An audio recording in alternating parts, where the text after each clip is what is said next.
Hey, I'm Elaine from elainewatkins.com, and so before I forget, please hit the subscribe button and follow our YouTube channel, and be sure to go over to the website elainewatkins.com and subscribe for the email list so you can keep up to date with all of the stuff that comes out over there. We're working on a post right now about dry sauteing.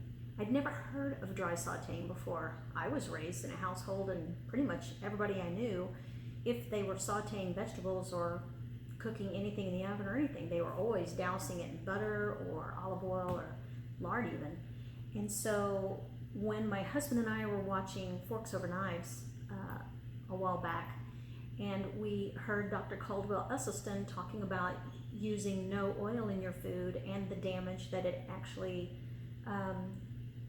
does to your vessels in relation to cardiovascular disease and all kinds of other problems, we thought that would be something that we might want to try eliminating or at least reducing. And so one of the things that we do a lot is we eat a lot of fruits and vegetables.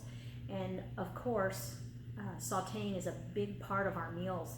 And so onions, obviously, is a big thing that we use in almost every meal. So I wanted to use dry sauteing onions as my example today. But basically what we learned is that any kind of oil actually breaks down the endothelium, which is the layer inside your vessels, and it causes your vessels to not be able to expand and contract because they're damaged and they're scarred, and it can end up causing problems in relation to cardiovascular disease and other problems, of which our family, just about everybody we're related to, has some kind of a heart disease, cardiovascular disease, diabetes, cancer. Everywhere we turn, somebody's sick.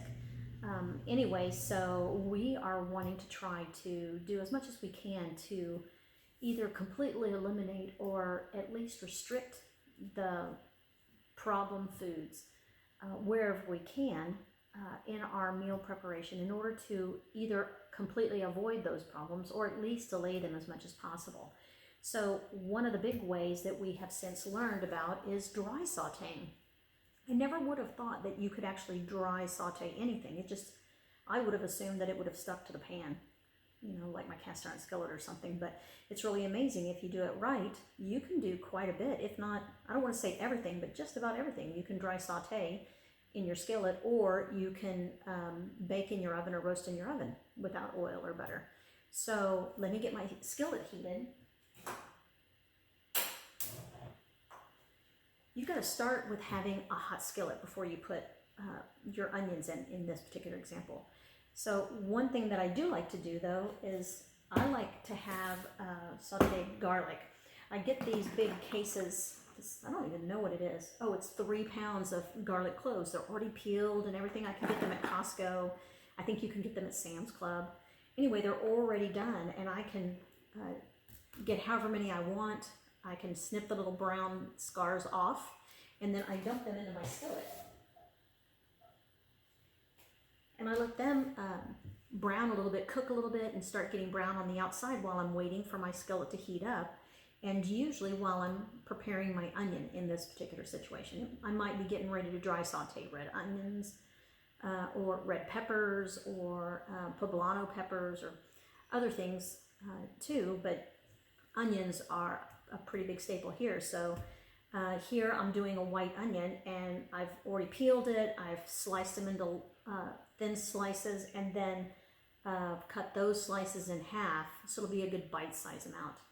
Anyway, it's really interesting because one of the other things that I discovered was that 1 tablespoon of oil is 120 calories. So if I think back to all of the oil and butter and lard that I was cooking with on a daily basis for just about every meal that we used to eat, even though it was reported to be a clean way of eating, we were using a boatload of oil and butter. And so if I say, for example, I was using, 120 calories per tablespoon, and if I had, say, 25 tablespoons over the course of a whole day, whether that's putting it in my pan, say, to prepare to make bacon and eggs, or if I was doing lunch and I was sauteing vegetables to go with my lunch, or maybe it was for dinner and I was oiling up a pan to cook chicken,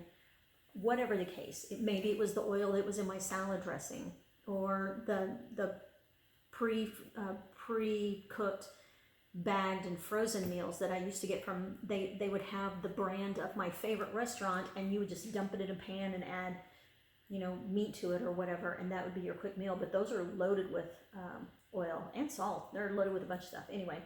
But if I tried to guess how much we used to have as far as oil was concerned, let's just say I had 25 tablespoons of oil per day. So if you think about that, that's 3,000 calories per day of nothing but oil. And so basically, I'm getting 3,000 calories per day. It's not filling me up. It doesn't really add to the flavor. It's not really accomplishing anything, and it's not really bringing any nutrients to the table either. So it's kind of like 3,000 calories that's completely wasted. And so because I have an autoimmune disease and thyroid, one of my common symptoms with my thyroid issues is weight challenges. And so why would I want to do that? And when I think back to the number of weight programs that I've been part of, and they might talk, maybe they touched very lightly on reducing, but it was never talked about ever eliminating it or really significantly reducing it. Really, I was still pretty much cooking the same way I never thought. So when we tackled this, it ended up being really easy. It's insanely easy. And so whether you decide you want to completely eliminate oil or even just reduce it, try it. It makes your cleanup a whole lot easier because you don't have that film, that oily film that you've got to wash off of your skillet, and then of course it gets all over everything. You don't have to do that.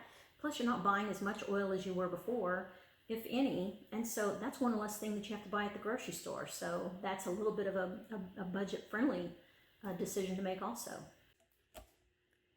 So I just pulled the garlic cloves off out of the skillet, and this is what they look like. This is about the darkness that I like.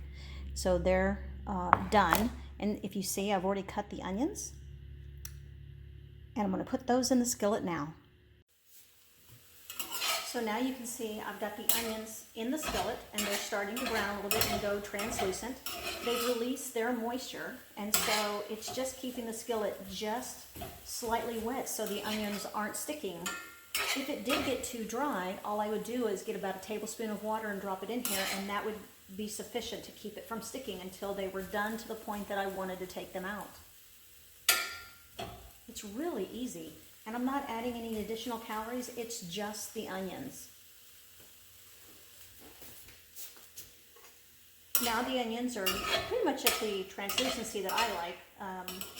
Some of us here in the house like them a little bit darker, some a little bit lighter, so I try to get it a little bit in the middle so everybody's happy with whatever they're going to add it to, whether we're adding it to a power bowl or we're topping a stir fry with them or whatever it is.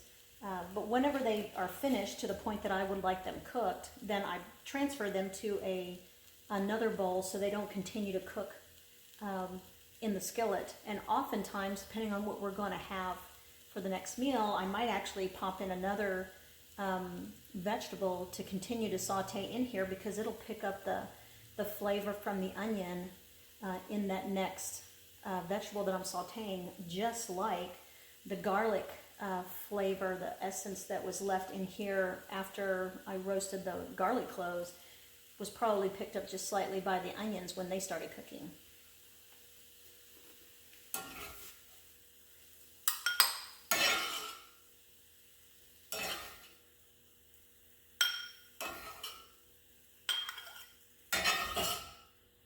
Hey, we love onions, so we do onions all the time.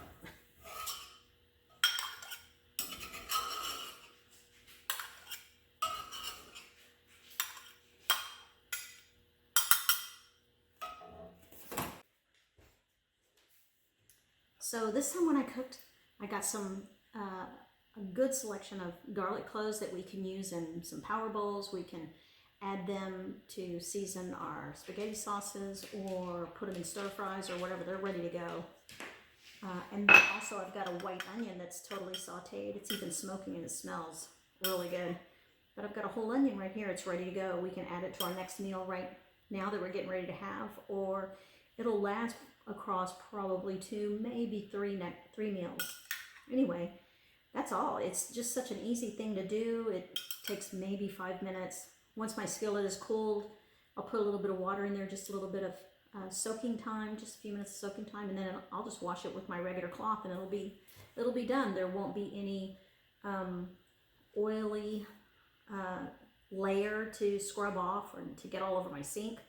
It'll just be onion. That's it.